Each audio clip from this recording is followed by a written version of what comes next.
he would be a no-show and Andreas would have to take over in the kitchen, leaving me to host the bar and restaurant, which might be full but without any waiters, or half empty with too many of them. Somehow a happy compromise never seemed to materialize. There was always a faint possibility that a supplier might actually arrive on time, but it would never be with the goods that we had actually ordered. If anything broke, and everything did, we would have hours of nervous tension waiting to see if the mechanic or engineer would show up. For the most part, our guests seemed happy.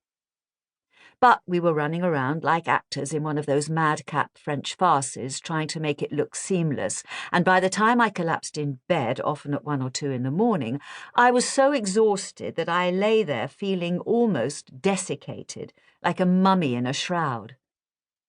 That was when I would be at my lowest, falling asleep with the knowledge that the moment I opened my eyes, the whole thing would start all over again. I'm being too negative. Of course, it was wonderful too. The Aegean sunset is like nothing you will see anywhere in the world, and I would watch it every evening, staring in wonder. No wonder the Greeks believed in gods. Helios in his golden chariot blazing across that enormous sky. The Lassitiotica mountains transformed into strips of the thinnest gauze, first pink, then mauve, darkening and fading at the same time. I swam at 7 o'clock every morning, washing away in the crystal sea the traces of too much wine and cigarette smoke.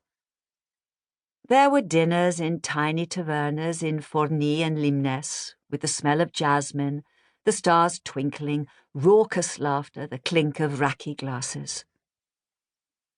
I'd even started to learn Greek, working 3 hours a week with a girl young enough to be my daughter, who managed to take the stressed syllables and verbs that weren't just irregular but downright indecent, and somehow make them fun. But this wasn't a holiday for me. I'd come to Greece after the catastrophe that was Magpie Murders.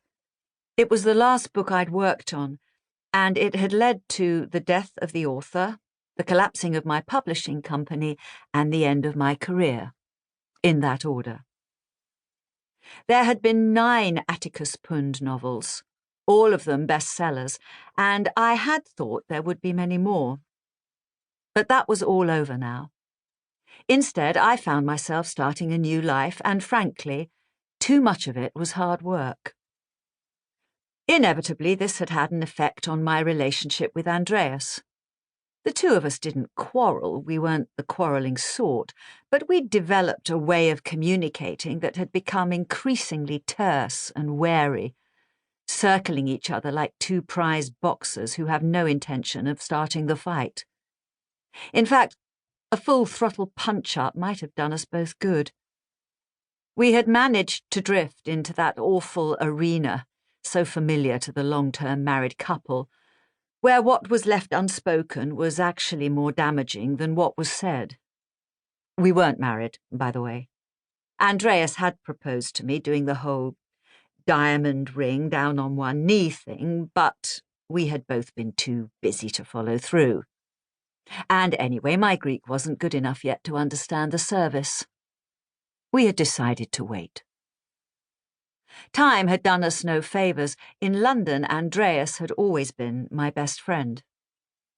Perhaps it was because we weren't living together that I had always looked forward to seeing him. We read the same books, we loved eating in, especially when Andreas cooked. We had great sex.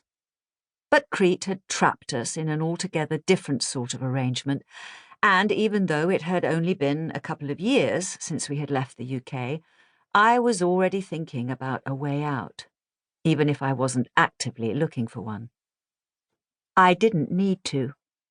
The way out arrived early one Monday morning with a smart-looking couple, obviously English, walking arm in arm down the slope that led from the main road. I could tell at once that they were rich and that they weren't here on holiday. He was wearing a jacket and long trousers, ridiculous for the morning heat, a polo shirt and a Panama...